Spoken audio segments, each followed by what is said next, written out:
13 metre mid road से हमारा एक और होगा और 13 मीटर एक और होगा। आप देख सकते हैं हमने जो निशान लगाया है वो इस मंदिर की सीमा को क्रॉस करके दूसरी ओर जा रही है। इस तरह से ये मंदिर PWD की जमीन यानी रोड की जमीन पे बनी है और ये अतिक्रमण की श्रेणी में आती है। तो बाराबंकी में जो अतिक्रमण करके ये धार्मिक स्थल बनाए गए हैं, ये पूरी लिस्ट है। ये मंदिर डिग्री कॉलेज स्टेशन मार्ग पे है, मज़ार है छाया चौराहे पर, मंदिर नागेश्वर मंदिर है, ताजिया चौक है, घंटाघर पे एक मंदिर है, कानून भुयान पर शिव मंदिर है, मस्जिद है। तो इस तरह से पूरी लिस्ट है ये जो इनको माना गया है कि अतिक्रमण है। अब इस समय हम यहाँ पे आए हैं, यहाँ पे ये नाप हो रही है। सड़क के बीच से 12.5 मीटर तक किसी भी तरह का कोई निर्माण को अतिक्रमण माना जाता है। तो अब ये मंदिर है, ये भी यहाँ अतिक्रमण करके बनाया गया है, तो इसकी पूरी नाप जोख हो रही है। लमसम में बस निकलते हैं ना, तो उससे स्कूली बच्चे निकलते तो जाम वाम लग जाती है। ये इससे कितनी दिक्कत आती है जब गाड़ी यहाँ पे बहुत दिक्कतें आती हैं। जब गाड़ियाँ इधर टर्न होती हैं तो रास्ता कम जगह होने के कारण जो गाड़ियाँ टर्न होती हैं तो भी बहुत से दिक्कतें आ जाती हैं, जाम लग जाता है काफ़ी देर तक। आमतौर पर किसी भी देश में एनक्रोचमेंट को हटाने में कोई बड़ी बात नहीं होनी चाहिए, लेकिन हमारे देश में यह बड़ी खबर है। और बड़ी खबर इसलिए भी है क्योंकि मंदिरों, मस्जिदों, मज़ारों को हटाया जा रहा है। आमतौर पर लोग इनका इस्तेमाल भीड़ इकट्ठा करने के लिए, लोगों को इमोशनली चार्ज करने के लिए, झगड़ा करने के लिए, अपनी नेतागिरी करने के लिए करते हैं। असल में इलाहाबाद हाई कोर्ट की लखनऊ बेंच ने सरकार को आदेश दिया था कि सड़कों पर मंदिर, मज़ार या मस्जिद के नाम पर जितना भी गैर कानूनी कब्जा है वो हटाया जाना चाहिए। लेकिन कोई ऐसी पहली बार तो है नहीं कि अदालत ने ऐसा आदेश दिया हो। ऐसे आदेश पहले भी कई बार आ चुके हैं, लेकिन आमतौर पर आदेश की खानापूरी करके कागजों पर लिख के इसे छोड़ दिया जाता है, क्योंकि सबको वोट बैंक का डर होता है। लीडर सोचते हैं कि लोग नाराज हो जाएंगे, कोई सोचता है हिंदू नाराज हो जाएंगे, कोई सोचता है मुसलमान नाराज हो जाएंगे, क्यों झगड़े में पड़े। लेकिन योगी आदित्यनाथ इस मामले में अलग निकले। उन्होंने अदालत के आदेश पर 100% अमल शुरू किया। सिर्फ मंदिर नहीं, मस्जिद और मज़ार जो भी गैर कानूनी तरीके से बना है उसे हटाने का आदेश दिया। मैंने आपको दिखाया बाराबंकी के फतेहपुर में एक मज़ार को शिफ्ट किया गया, लेकिन इसके अलावा भी और कई मज़ारें हैं जो एनक्रोचमेंट करके, अतिक्रमण करके बनाई गई हैं। रुचि कुमार जो इन पर नजर रखे हुए हैं वो बता रही थी कि पहलवान शाह जिंद बाबा की मज़ार भी प्रशासन की लिस्ट में है और ये भी सरकारी विभाग की जमीन पर बनी है। हालांकि लोगों का कहना है ये मज़ार काफी पुरानी है, हर साल यहां उर्स होता है, इसलिए मज़ार को हटाने में मुश्किल होगी। बाराबंकी की ये पहलवान शाह की मज़ार है जो नाले के ऊपर बनी है। सड़क से इंक्रोचमेंट है, ये सड़क नापी जा रही है पूरी, और आप देखेंगे कि कहाँ तक सड़क खाली होनी चाहिए और पूरा ये कब्जा किया हुआ है। तो पूरी टीम यहाँ प्रशासन की पहुँची है, इसकी नापजोख चल रही है और ये देख रहे हैं, नक्शा भी लेकर आए हैं कि कहाँ सड़क होनी चाहिए, कहाँ मज़ार होनी चाहिए। इसमें कितना आपको कब्जा मिल रहा है? ये भी 100% है। मतलब हमारा जो है वो मार्क वो नीचे खाई में जा रहे हैं और नीचे जा रहा है। हाँ, वो नीचे जा रहे हैं। तो ये हमारा जो सीमा है उसके अंदर आ रहा है, उससे बल्कि इस मज़ार के अगर उस ओर लगभग 2 मीटर है, लगभग 2 मीटर और आगे जाके ये है। ये हाईकोर्ट का आदेश है जिससे सरकार कार्रवाई कर रही है कि जो इंक्रोचमेंट 2011 का है कि बाद से जो भी बनी है उसको अतिक्रमण मुक्त किया जाए। 2011 के पहले हटाई शिफ्ट तो शिफ्ट करने का आता है, ये मज़ार कहाँ से शिफ्ट कर दी जाएगा? अगर किसी के कब्र है तो कब्र कहाँ आप किसी की जाकर के शिफ्ट कर दीजिएगा? अभी बाराबंकी में ही फतेहपुर में लोगों ने आपसी समझौते से शिफ्ट आपसी समझौते से अगर शिफ्ट कराई है तो इसको भी कैसे कराएंगे? यहाँ पे भाई कोई अभी शासन प्रशासन का कोई मसला है, अभी यहाँ के ऊपर तो पूरी कमेटी है, सबसे वार्तालाप हो और उसके बाद देखा जाता है कि बेहतर क्या हो सकता है। ऐसा नज़ारा आपको आजकल पूरे उत्तर प्रदेश में देखने को मिलेगा। कुछ चुनी हुई इनमें से जगह है जो आपको दिखा रहा हूं। एनक्रोचमेंट की प्रॉब्लम किसी एक जगह की नहीं है, हर शहर में यह दिखता है। कई जगहों पर तो रोड के बीचों बीच मंदिर या मस्जिदें बनाई गई हैं।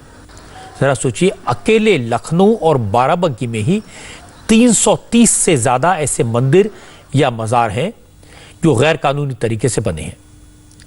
2 जिलों का यह हाल है तो सोचिए उत्तर प्रदेश के 80 जिलों में सरकारी जमीन पर कब्जा करके बनाए गए धार्मिक स्थलों को हटाना कितना मुश्किल काम होगा। रुचि कुमार लखनऊ के पास उस शिव मंदिर में गई जिसके उस हिस्से को प्रशासन ने गिरा दिया जो सरकारी जमीन पर बना हुआ था। लखनऊ के पारा इलाके में ये दौदा खेड़ा है और इस दौदा खेड़ा में ये ब्रह्मदेव स्थान है, शिव मंदिर है। लखनऊ में ये ऐसा पहला धार्मिक स्थल है जिसका अतिक्रमण प्रशासन ने तोड़ा है। इसी को लेकर इलाहाबाद हाईकोर्ट की लखनऊ बेंच में 2016 में पीआईएल हुई थी कि इसने अतिक्रमण कर रखा है जिससे लोगों को आने जाने में बहुत ज़्यादा दिक्कत होती है। जिन्होंने पीआईएल की थी वो हमारे साथ हैं। ये पार्क बनी हुई, ये रोड बनी हुई है। ये रोड पे इन्होंने यहाँ पे बढ़ा के कब्जा करना चाह रहे थे, शायद मकान बनाना चाह रहे थे। जब हम लोगों ने विरोध किया तब इन्होंने मूर्तियों का स्थापना कर लिया और बोले हम मंदिर बनाएंगे। तो हम मोहल्ले वालों ने कहा ठीक है, आप इसके लेवल में पार्क के अंदर बनाइए, सीध में रोड न छेड़िए, रोड को पड़े रहने दीजिए और हम लोग सहयोग करेंगे।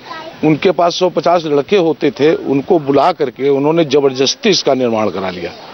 जब हम प्रशासन के पास गए तो मंदिर के नाम पे प्रशासन ने नकार दिया। हम लोगों की बोली आपकी जमीन नहीं है। हमने कहा साहब हमारी तो नहीं, लेकिन एक आम रास्ता है जिससे कि सभी गांव वाले इस रास्ते से निकल रहे हैं। पूरे लखनऊ की अगर हम बात करें तो लखनऊ में अभी तक 163 धार्मिक स्थल ऐसे ढूंढे गए हैं, धार्मिक स्थल जिनको माना गया है कि वो अतिक्रमण करके बने हैं।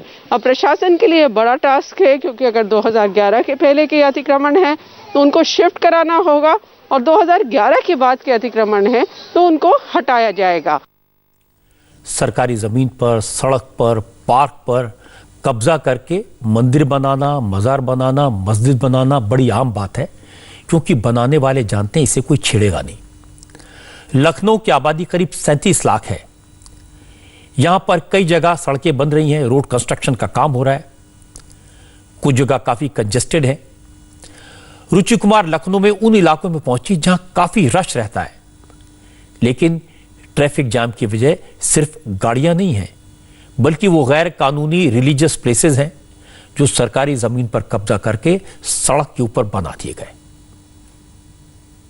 इन धार्मिक स्थलों की पहचान करते वक्त प्रशासन ये देख रहा है कि कैसे कब्जा हुआ है, कैसे ये सड़क को जाम कर रहे हैं। इस समय हम नाका हिंडोला में लखनऊ के और ये शिव जी का, शंकर जी का मंदिर है, माता का मंदिर भी कहते हैं इसको, शीशे का मंदिर इसको कहा जाता है।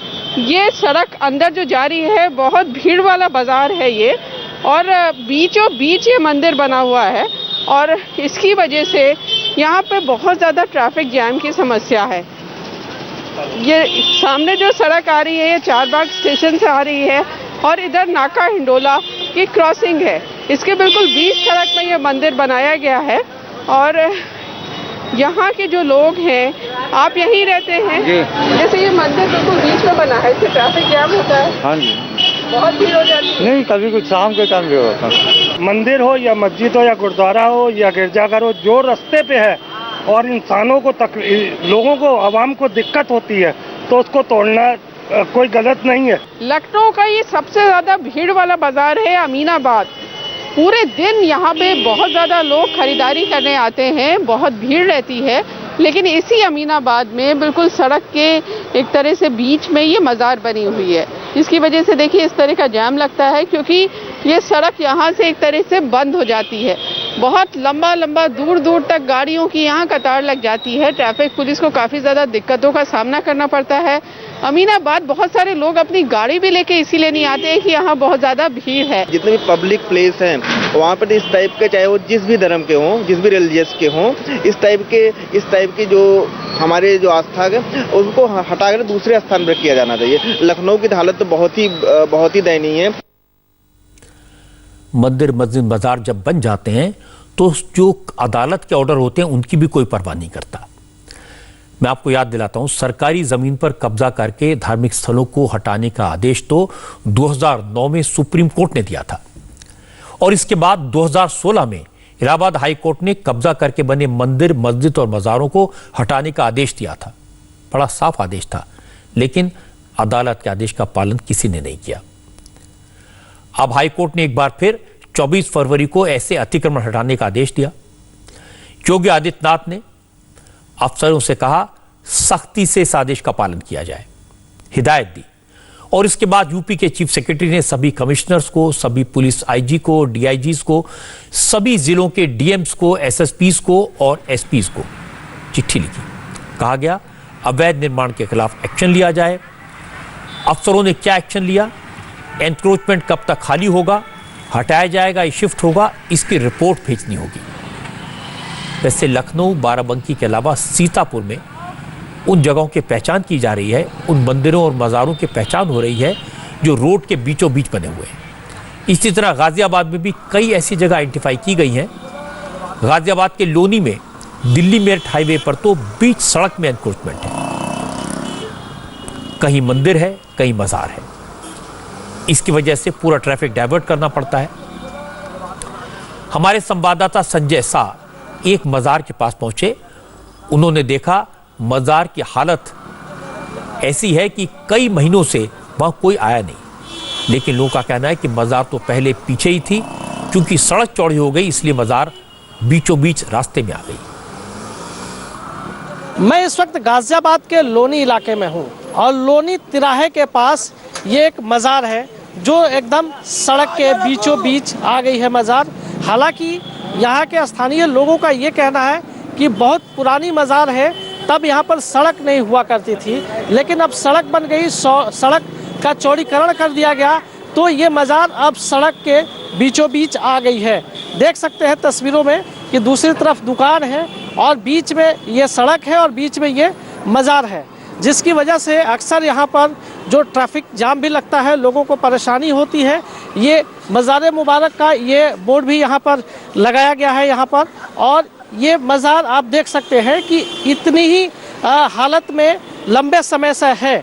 यहाँ पर कोई बिल्डिंग तो नहीं बनाई गई है, लेकिन ये पूरा जो बाउंड्री वॉल किया गया है, जिसकी वजह से यहाँ पर ये सड़क की चौड़ाई कम हो गई है और आने जाने वाले लोगों को भी दिक्कतों का सामना करना पड़ रहा है। जैसी आबादी बढ़ती जा रही है, सड़क बड़ी होती जा रही है। पहले हम छोटे छोटे थे, कुछ भी नहीं था, छोटी सड़क थी, यहाँ निकलते थे, ये बहुत पीछे लगता था हमें। अब सड़क के इतना करीब आ गया, सड़क बढ़ी ना तो मज़ार सड़क के करीब आ गई, मज़ार वही है, सड़क बढ़ गई, सड़क छोटी हो गई है।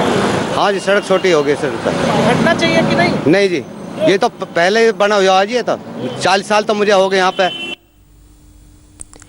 मुझे लगता है कि उत्तर प्रदेश में जो हो रहा है वो दूसरे राज्यों के लिए नजीर है।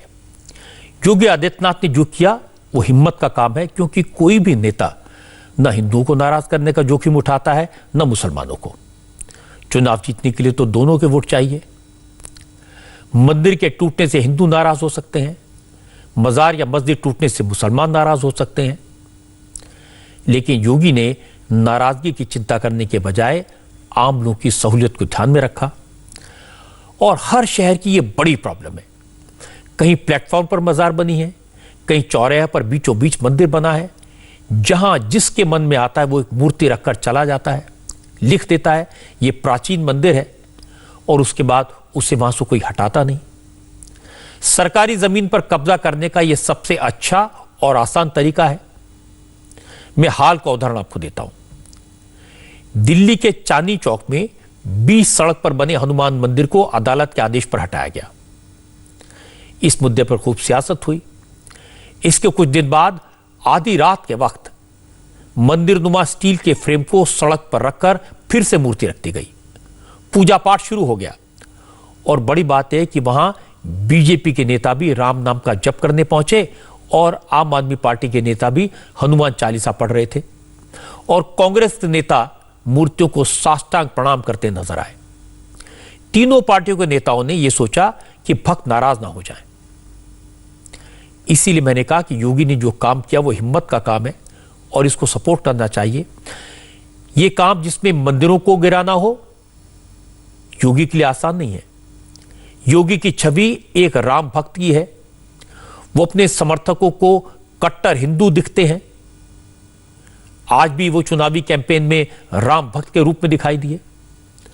बंगाल में चूंकि धर्म के नाम पर सियासत हो रही है, ममता बनर्जी के खिलाफ मुस्लिम तुष्टीकरण का मुद्दा बनाया गया है, तो बंगाल में योगी भगवा रंग में दिखे। आज बंगाल के इलेक्शन कैंपेन में योगी और ममता का सीधा मुकाबला था। आज इन दोनों की 3-3 रैलियां हुई। ममता की तीनों रैलियां बांकुरा में थी, लेकिन योगी ने बांकुरा पुरुलिया और पश्चिम मेदिनीपुर, इन तीनों जगह पब्लिक मीटिंग्स की। भगवाधारी योगी ने भगवान राम की बात की, जय श्री राम के नारे लगाए। जवाब में व्हील चेयर पर बैठी ममता बनर्जी ने मां चंडी का पाठ किया।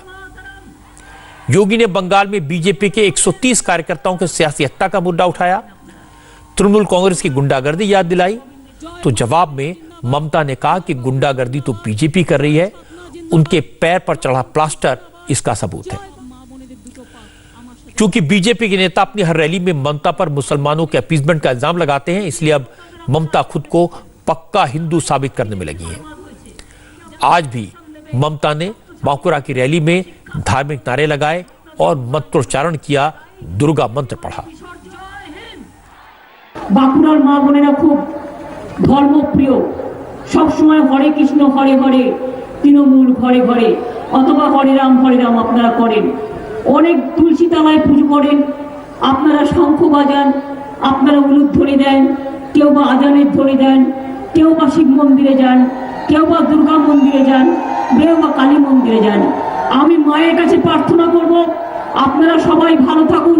ওম সর্বমঙ্গলা মঙ্গলে শিবে সর্বার্থ সাধিকে শরণ্যে ত্র্যম্বকে গৌরী নারায়ণী নমস্তুতে সৃষ্টি স্থিতি বিনাশানং শক্তিভূতে সনাতনী গুণশ্রয়ী গুণময়ী নারায়ণী নমস্তুতে শরণাগত দীনার্থ পরিত্রাণ পরায়ণে সর্বশক্তি হরে দেবী নারায়ণী নমস্তুতে। ওম জয়ন্তী মঙ্গলা কালী ভদ্রকালী কপালিনী দুর্গা শিবা ক্ষমাধাত্রী সাহা সদা নমস্তুতে। মাগো সকলের কল্যাণ করো। ममता बनर्जी ने बांकुड़ा की रैली में दुर्गा मंत्र पढ़ा, लेकिन योगी आदित्यनाथ ने बांकुड़ा की रैली में ममता बनर्जी की भक्ति पर सवाल उठा दिया। योगी ने कहा, ममता बनर्जी जय श्री राम के नारे से चिढ़ती हैं, लेकिन उन्हें पता होना चाहिए कि राम को हमारी जिंदगी से तो कोई अलग नहीं कर सकता। हिंदू के जन्म से लेकर मृत्यु तक हर जगह राम है। ममता बनर्जी तब तक जय श्री राम का नारा लगाने से रोक सकती हैं जब तक उनकी सरकार है, लेकिन जिसने राम का विरोध किया वो ज्यादा दिन कुर्सी पर बैठ नहीं पाया। मैं ममता दीदी से कहना चाहता हूं, राम से विरोध मोल मत कीजिए, राम का विरोध मत करिए। जिसने भी राम का विरोध किया है, सत्ता से उसे वंचित होना पड़ा है, और यही कार्य आज बंगाल के अंदर मर्यादा पुरुषोत्तम भगवान श्री राम के जय श्री राम कहने पर प्रतिबंध लगाने के कारण बंगाल की जनता के एक जनता के मुंह से शब्द निकल रहा है, जय श्री राम। राम का विरोध करने वाले के लिए क्या होता है? यह उत्तर प्रदेश में भी राम विरोधी सरकार थी, आज उसका कोई अता पता नहीं है। जो राम विरोधी स्वर टीएमसी के द्वारा यहां पर निकाला गया है, आज जनता उसकी प्रतिक्रिया व्यक्त कर रहा है। जनता के द्वारा अपने संबोधन में और अपने सामान्य शिष्टाचार में भी जय श्री राम का उद्बोधन करके जो अभिवादन का एक नया कार्य बंगाल ने प्रारंभ किया है। वैसे भी हमारे देश में तो गांव देहात में हम लोग मिलते हैं, राम राम कहते हैं, कोई उद्घोष करते हैं, जय श्री राम कहते हैं, और जब किसी प्रियजन की अंतिम यात्रा निकालते हैं तो राम नाम सत्य है कह करके ही निकालते हैं। राम हमारे श्वास श्वास में रमे हैं। इसके बाद पुरुलिया की रैली में योगी आदित्यनाथ ने कहा, यह बीजेपी की सफलता है कि जो लोग पहले मंदिर जाने में शर्म महसूस करते थे, अब वो लोग मंदिर मंदिर घूम रहे हैं, और ममता तो हर मंच से चंडी पाठ कर रही हैं। योगी आदित्यनाथ ने कहा, यह हृदय परिवर्तन की शुरुआत है। ममता दीदी जय श्री राम के नारे से बहुत चिढ़ती है, और जब मैं यहां पे आया तो मेरा अभिवादन जय श्री राम कहकर के सभी लोगों ने किया। 2014 के पहले इस देश के अंदर एक ऐसी पीढ़ी, एक ऐसी नस्ल पैदा हो गई थी बड़ी संख्या में, जो मंदिरों में जाने को ये मानते थे कि उनके सेकुलरिज्म इससे खतरे में पड़ जाएगा। लेकिन आज मैं देख रहा हूं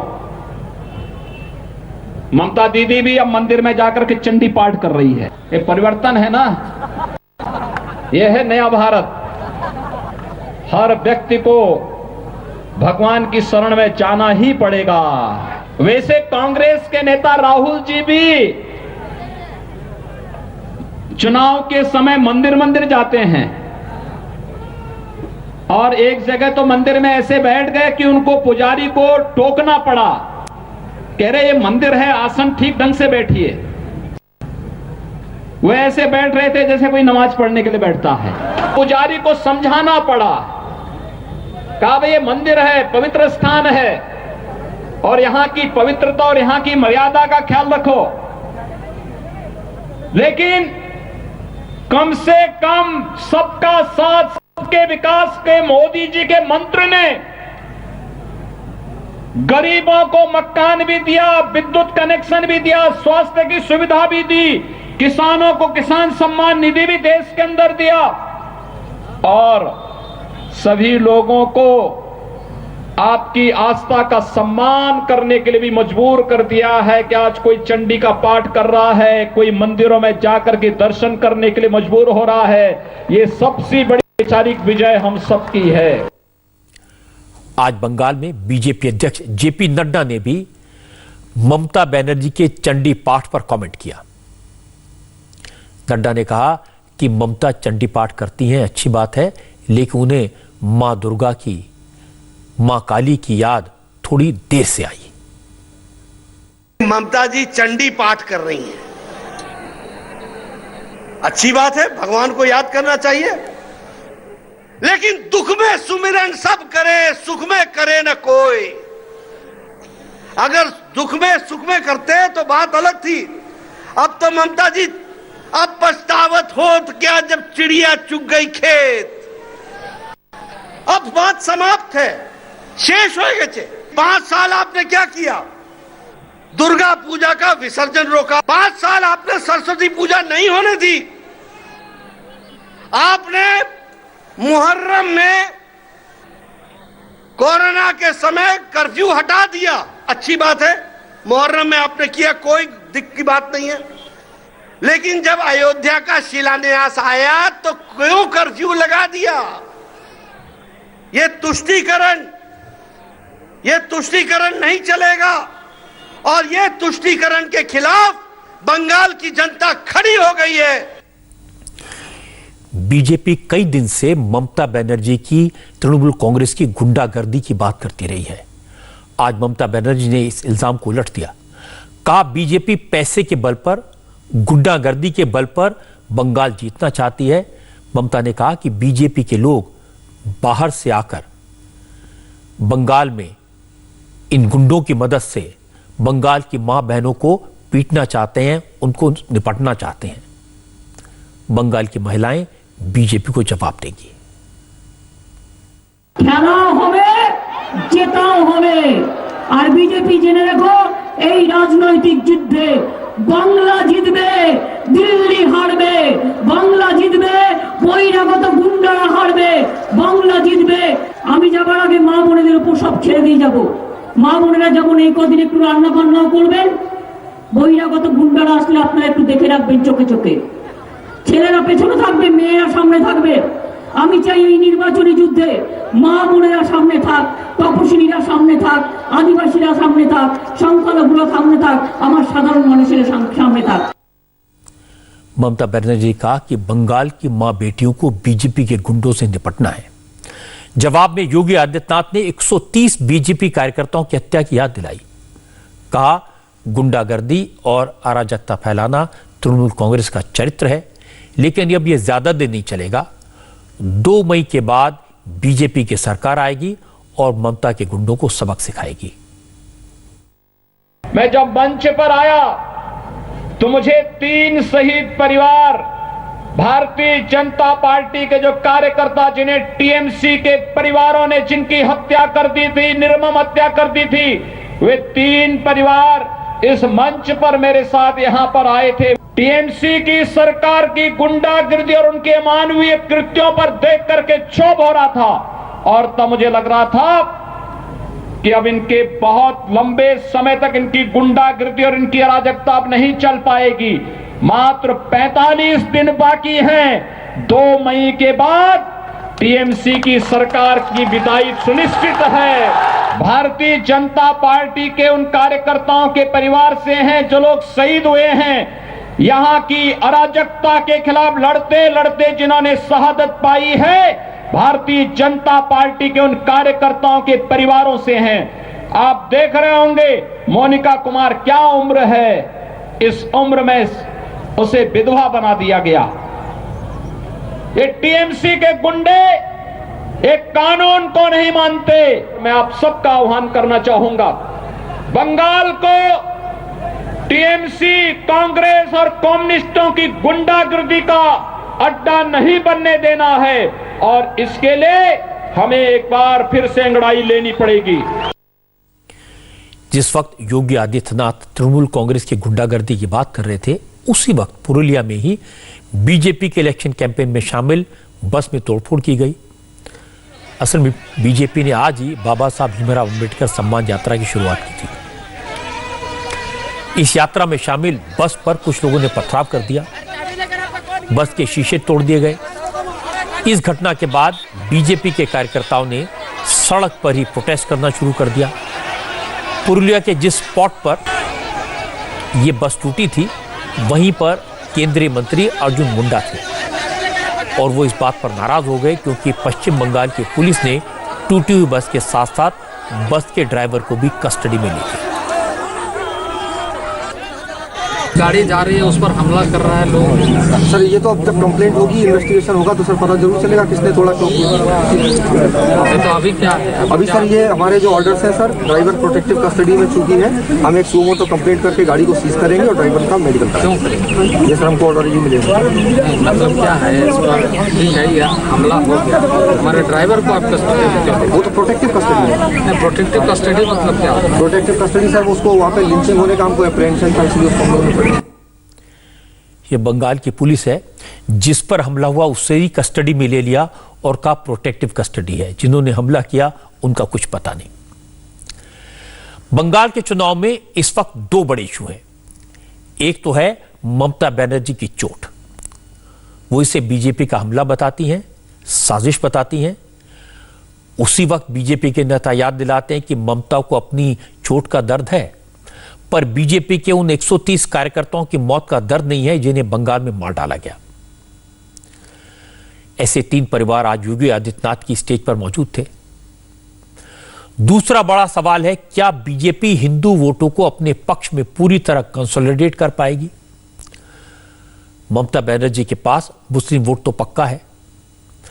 आज की तारीख में यह नहीं लगता कि लेफ्ट और कांग्रेस उनकी मुस्लिम वोटों को तोड़ पाएंगे, बांट पाएंगे। लेकिन ममता बनर्जी अब वोटर्स को यह बताने में लगी है कि वो भी हिंदू हैं, वो भी ब्राह्मण हैं, वो भी मां दुर्गा की भक्त हैं, वो भी काली की आराधना करती हैं, इसलिए हिंदू उनका साथ न छोड़ें।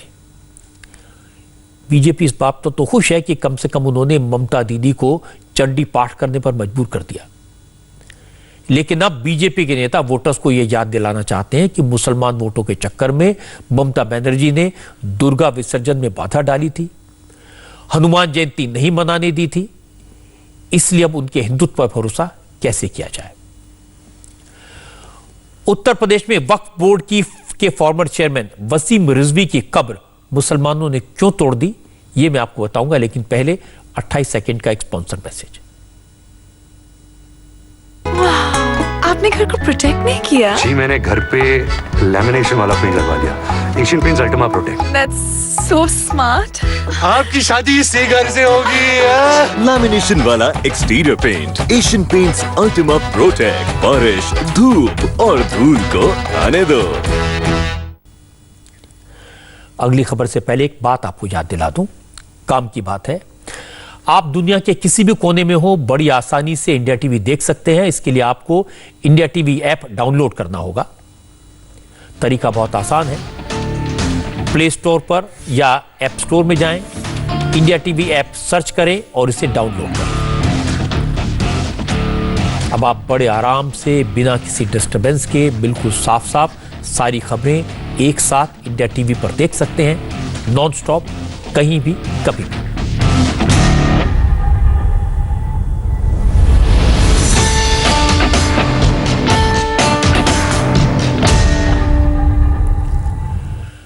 अब मैं आपको दिखाता हूं कि देश में माहौल खराब करने की एक नापाक कोशिश कैसे की जा रही है।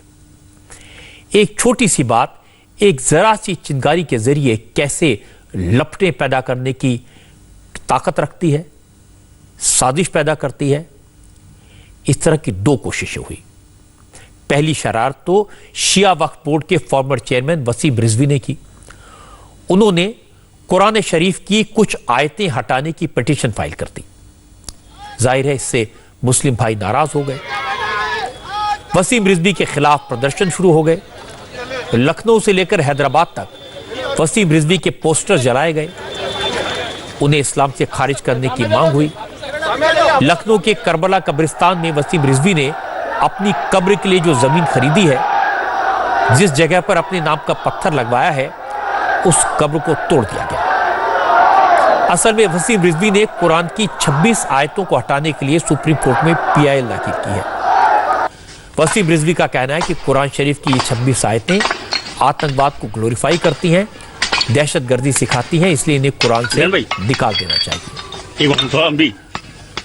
वसीम रिजवी की इस हरकत से नाराज मुसलमानों ने लखनऊ में बड़ी मीटिंग की। इसमें वसीम रिजवी को इस्लाम से बाहर निकालने का ऐलान किया और यह भी ऐलान किया गया कि मुल्क के किसी भी कब्रिस्तान में न तो वसीम रिजवी को दफन होने दिया जाएगा और न ही देश का कोई मौलाना उनके जनाजे में नमाज पढ़ेगा।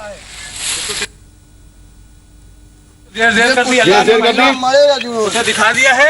ये वसीम रिजवी, ये उसकी कब्र के टुकड़े हैं, कब्र के टुकड़े हैं। ये हम लोगों ने कर दिया। ये देखिए हम तोड़ रहे हैं। और तोड़ो, बस तोड़िए। ये सैयद देखिए लिखा है, इसको किनारे कर दिया, उसको किनारे कर दिया टुकड़े को। ये देखिए वसीम रिजवी ने अपनी कब्र रिजर्व की थी, वहां जो पत्थर लगाया था आज उसे तोड़ दिया गया। वसीम रिजवी की इस हरकत से उलेमा और मौलाना भी बेहद नाराज हैं। मौलानाओं ने रिजवी के खिलाफ देशद्रोह का मुकदमा चलाने की मांग की है।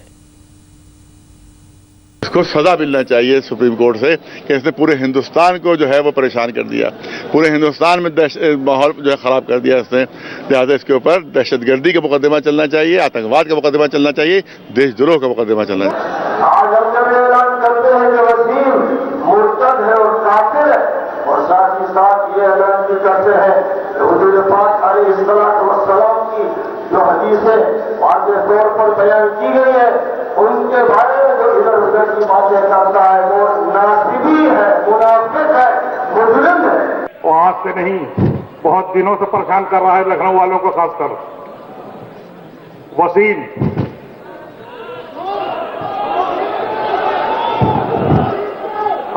हमको कहते शर्म आ रही है।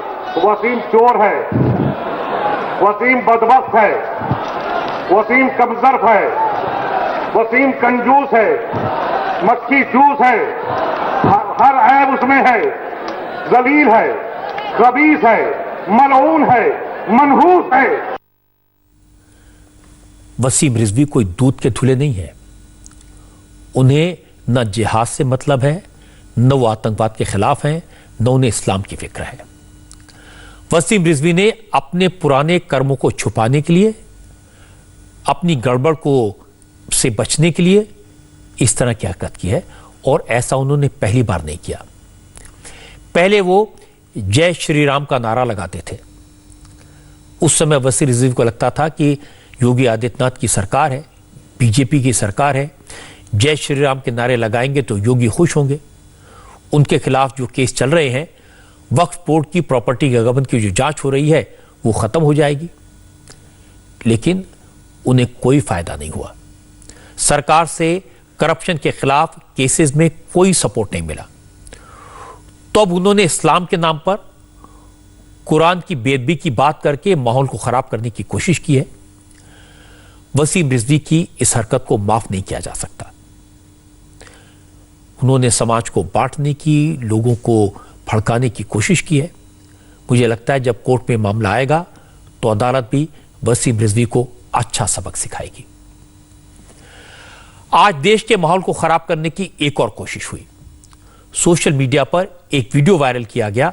इस वीडियो में एक शख्स सोमनाथ मंदिर के पास खड़े होकर बड़े गर्व से बता रहा है कि किस तरह महमूद गजनवी ने सोमनाथ मंदिर पर फतह पाई थी, और वो बड़े जोश के साथ बता रहा है कि किस तरह मोहम्मद बिन कासिम सोमनाथ मंदिर के पास पहुंच गया था।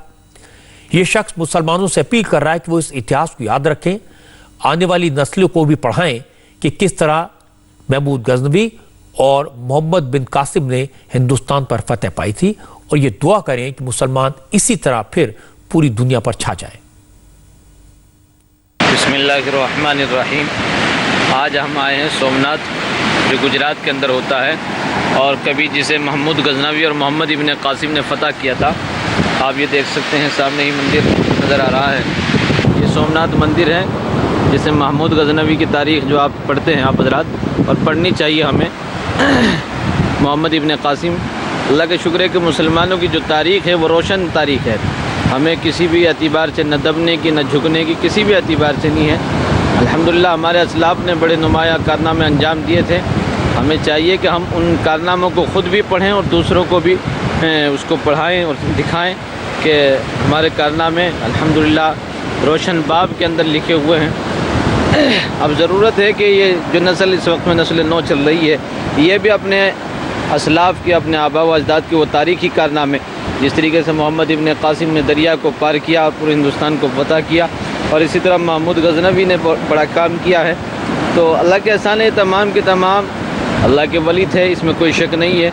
आज की तारीख भले ही उन्हें चोर और डाकू कहे या इसी तरीके से जो भी कुछ कहती रहे, लेकिन हमेशा तारीख़ ने उनको मुनसिफ और इसी तरीके से इंसाफ पसंद और दीन की इशाअत करने वाला, इस्लाम की इशाअत करने वाला पाया है। तो ज़रूरत है कि नौजवान तबका खुसूसन अपनी तारीख़ को पढ़े, अपनी तारीख़ को देखे, अपने आबा व अजदाद और असलाफ़ के वो कारनामे, अजीम कारनामे जो वो इस सरज़मीन हिंदुस्तान के ऊपर करके गए हैं, दिखा करके गए हैं। जैसे इस वीडियो की चर्चा हुई, ये वीडियो वायरल हुआ, पुलिस एक्टिव हो गई। मैंने अहमदाबाद में अपने संवाददाता निर्णय कपूर से इस वीडियो की सच्चाई को पता करने का कहा। निर्णय ने बताया, वीडियो में जो शख्स दिख रहा है उसका नाम इरशाद राशिद है, और ये दिल्ली हरियाणा बॉर्डर के पास का रहने वाला है। इरशाद राशिद का ये वीडियो 2 साल पुराना है। वो 2019 में सोमनाथ घूमने गया था और तब इस वीडियो को बनाया था। पुलिस ने इस वीडियो के वायरल होने के बाद एक केस दर्ज किया है। जैसे ही ये बात इरशाद राशिद को पता चली तो उसने तुरंत सफाई दी, माफी मांगी, कहा कि उनका मकसद सोमनाथ मंदिर का इतिहास बताना था। अगर उनके वीडियो से किसी की भावनाओं को चोट पहुंची है तो वो माफी मांगते हैं। 4 मई 2019 में मेरे जाना गुजरात हुआ था सोमनाथ, सिर्फ घूमने और फिरने के ताल्लुक से ही। वहाँ जाकर के हमने दरिया के किनारे पर एक छोटा सा वीडियो शूट किया था, और सिर्फ सोमनाथ की तारीख बताने का उसमें इरादा था। बाकी कुछ स्थानीय चैनलों ने और कुछ साथियों ने उस बयान को, मेरे उस वीडियो को तोड़ मोड़ करके पेश करने की कोशिश की है। अगर फिर भी उस बयान से या उस वीडियो से किसी भी साथी की भावनाओं को ठेस पहुंची हो, तो इसके लिए मैं तमाम ही भारतवासियों को और तमाम ही हमारे गुजराती भाइयों को, इसके लिए मैं हृदय की गहराइयों से उन सब से क्षमा चाहता हूं। मेरी वीडियो और मेरे बयान का ये मतलब नहीं था, ना किसी को भड़काना मतलब था, और ना ही मंदिर की तौहीन करना मकसद था। इरशाद राशिद ने अपनी गलती मान ली है। अब इस मामले को ज़्यादा तूल देने की ज़रूरत नहीं है, लेकिन एक बात सही है कि पहले वो मुसलमानों को भड़काने की कोशिश तो कर रहे थे, चाहे बात 2 साल पुरानी है और ये गलती उन्होंने 2 साल पहले की थी। सवाल यह है कि उस वक्त के इस वीडियो को अब किसने वायरल किया, क्योंकि उस वक्त तो किसी ने नोटिस नहीं किया था। ध्यान देने वाली बात यह है कि 2 साल के बाद अचानक किसने और किस मकसद से इरशाद राशिद की वीडियो को वायरल किया। असल में माहौल को खराब करने के लिए देश के दुश्मन इसी तरह सोशल मीडिया का सहारा लेते हैं। इसलिए अगर कोई इस तरह का जहरीला वीडियो देखें तो बिना सोचे समझे उस पर यकीन न करें। क्योंकि अब कानून में बदलाव हो गया है, अब इस तरह के वीडियो अपलोड करने वाले सोर्स की पहचान हो जाएगी। सोशल मीडिया कंपनियों को वीडियो का ओरिजिन बताना पड़ेगा। इसलिए इस तरह की हरकतें करने वाले अब सावधान रहें, वो पकड़े जरूर जाएंगे। आज मैं आपको बताऊंगा कि मुंबई पुलिस के असिस्टेंट इंस्पेक्टर सचिन वजे ने साजिश के सबूतों को कैसे मिटाया। लेकिन पहले इस केस पर एक बड़ा खुलासा करना चाहता हूं। एनआईए ने आज इस बात को कंफर्म कर दिया कि मुकेश अंबानी के घर के बाहर पीपी किट पहने जो शख्स दिख रहा था वो सचिन वजे ही था। वजे को जो सरकारी इनोवा कार मिली थी उसके ड्राइवर युवराज शेलार ने एनआईए को बताया था कि वारदात के बाद सचिन वजे ने केरोसिन से पीपी किट जला दी थी। दरअसल आज ही एनआईए को मर्सिडीज कार भी मिली जिसमें मनसुख हिरेन और सचिन वजे की मुलाकात हुई थी। इस मर्सिडीज के तलाशी के बाद उसके अंदर से कैश, पेंट, शर्ट और बोतल में केरोसिन मिला है। इस केरोसिन का इस्तेमाल पीपी किट को जलाने के लिए किया गया था। आज इस बात के सबूत भी सामने आए कि सचिन वजे ने कैसे सबूतों को नष्ट करने की कोशिश की। आज जो सबूत सामने आए, जो फैक्ट सामने आए, उससे क्लियर हो रहा है कि मनसुख हिरेन की स्कॉर्पियो चोरी हुई नहीं थी। चोरी का ड्रामा सचिन वजे के कहने पर हुआ था और अगर मुकेश अंबानी के केस में सही वक्त पर एक्शन होता, मनसुख हिरेन की जान बच सकती थी। असल में जो सबूत मिल रहे हैं उससे यह बात सामने आती है कि मनसुख हिरेन ने अपनी स्कॉर्पियो को रोड के किनारे पार्क करके कैब ली और सीएसटी के पास मर्सिडीज गाड़ी में पहले से इंतजार कर रहे शख्स को उस गाड़ी की चाबी दे दी।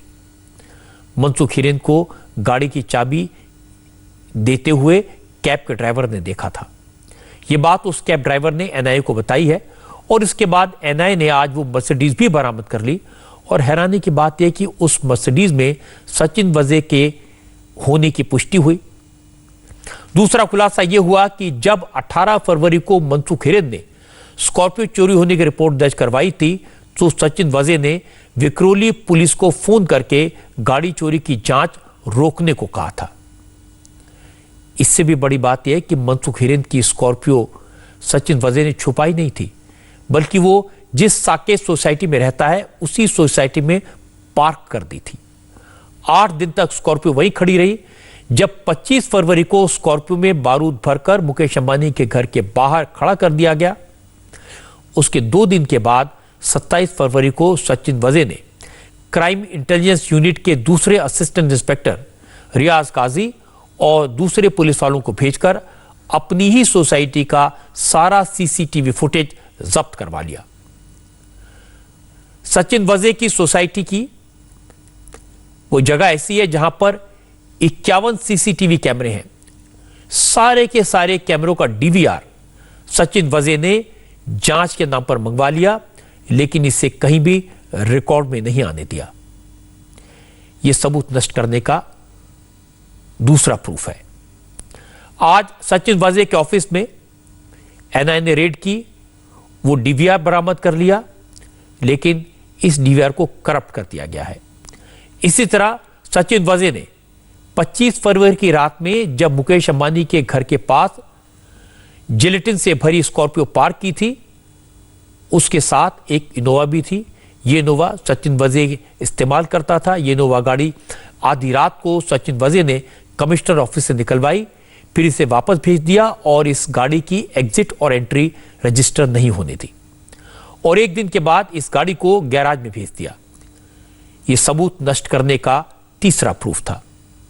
सचिन वजे ने एक और कड़ी को तोड़ने की कोशिश की। उसने अपनी सरकारी इनोवा गाड़ी और मनसुख हिरेन की स्कॉर्पियो की फर्जी नंबर प्लेट जिस दुकान से बनवाई थी उसके सीसीटीवी फुटेज की डीवीआर और दुकान पर बनी नंबर प्लेट्स की डिटेल भी सचिन वजे ने जांच के नाम पर जब्त करवा ली और उसका जिक्र कहीं रिकॉर्ड में नहीं किया। एनआईए की टीम उस दुकानदार तक तो पहुंच गई है, लेकिन अभी उसकी दुकान का फुटेज एनआईए को नहीं मिल पाया है। यह सचिन वजे द्वारा सबूत नष्ट करने का चौथा प्रूफ था। सामने देख सकते हैं एनआईए के तमाम बड़े अधिकारी जो हैं एनआईए प्रीमाइसेस में मौजूद इस मर्सिडीज़ कार की तलाशी ले रहे हैं। डिक्की को खोला गया है, पीछे के हिस्से को आप देख सकते हैं, उसका वीडियो भी बनाया जा रहा है। दरअसल इस मर्सिडीज़ कार का इस्तेमाल किया गया था जो जिलेटिन मिली थी मुकेश अंबानी के घर के बाहर स्कॉर्पियो कार में, उस पूरी कॉन्स्पिरेंसी में इस कार का भी इस्तेमाल किया गया था। दरअसल 17 मार्च को मनसुख जब ठाणे से मुंबई की दिशा में आ रहे थे, कथित तौर पर उनकी स्कॉर्पियो कार बंद पड़ गई थी मुलुंड के आगे विक्रोली हाईवे पर। उसके बाद में वो कैब से मुंबई आया और मुंबई पहुंचने के बाद सीएसटी के पास में उन्होंने कैब को छोड़ा और उसके बाद में इस मर्सिडीज़ कार में बैठे एक शख्स के साथ में उन्होंने मीटिंग की थी और अपनी स्कॉर्पियो की चाबी जो है वो उन्होंने इस मर्सिडीज़ कार में बैठे हुए शख्स को दी थी और इसका सीसीटीवी फुटेज एनआईए के हाथ लगा है। उस सीसीटीवी फुटेज के आधार पर इस कार की पहचान की गई और उसके बाद में एनआईए ने इस कार को अपने कब्जे में लिया और उसके बाद में अब इस कार की तलाशी ली जा रही है। इन सारी बातों से पता चलता है कि मुंबई पुलिस के असिस्टेंट इंस्पेक्टर सचिन वजे ने मुकेश अंबानी के घर के बाहर जिलेटिन से भरी गाड़ी को खड़ा करने की साजिश रची, फिर प्लॉट तैयार किया, किरदार चुने, साजिश को अंजाम भी दिया और उसके बाद पूरे कॉन्फिडेंस से सबूतों को नष्ट करने की पूरी कोशिश की। सचिन वजे तो पकड़ में आ गया है, सबूत भी मिल गए हैं। जरूरत इस बात की एनआईए ये पता लगाए कि सचिन वजे के पीछे कौन था, ये साजिश किसकी थी। आपको नौजवानों को सावधान करने वाली एक तस्वीर दिखाना चाहता हूं, इस अपील के साथ कि इस तरह की गलती आप बिल्कुल ना करें क्योंकि ये आपकी जान पर भारी पड़ सकती है। गाजियाबाद में 2 लड़कियों ने खुली सड़क पर बाइक पर स्टंट किया और स्टंट का वीडियो शूट करके सोशल मीडिया पर अपलोड कर दिया। वीडियो में दिख रहा है कि लड़कियों ने हेलमेट नहीं पहना है, लड़कियां तेज रफ्तार से मोटर बाइक दौड़ा रही हैं। हालांकि वीडियो देखने के बाद पुलिस ने एक्शन लिया, मोटर बाइक की नंबर प्लेट के आधार पर लड़कियों का एड्रेस पता लगाया और फिर 11,000 रुपए का चालान भी काट दिया। ये सही है, लड़कियों ने फेमस होने के लिए स्टंट किया, वो ये कह भी रही हैं, इसीलिए उन्होंने वीडियो बनाया। लेकिन ये भी सही है, इन लड़कियों ने किसी की जान को खतरा नहीं पैदा किया। लेकिन ये समझना पड़ेगा इस तरह के स्टंट खतरनाक हो सकते हैं, किसी की जान भी जा सकती है। स्टंट करने वाली लड़कियों की जान भी खतरे में पड़ सकती थी। फेमस होने के लिए जिंदगी को दांव पर मत लगाइए। इस तरह की हरकत करने से पहले कम से कम एक बार अपने माता पिता के बारे में सोचना चाहिए। अगर कोई हादसा हो गया, दुर्घटना हो गई, तो आपके माता पिता का क्या हाल होगा। नमस्ते, मैं हूं मीनाक्षी जोशी। वीडियो और खबरों से अपडेट रहने के लिए India TV YouTube channel subscribe करें, बेल आइकन दबाना ना भूलें। जुड़े रहें इंडिया टीवी के साथ।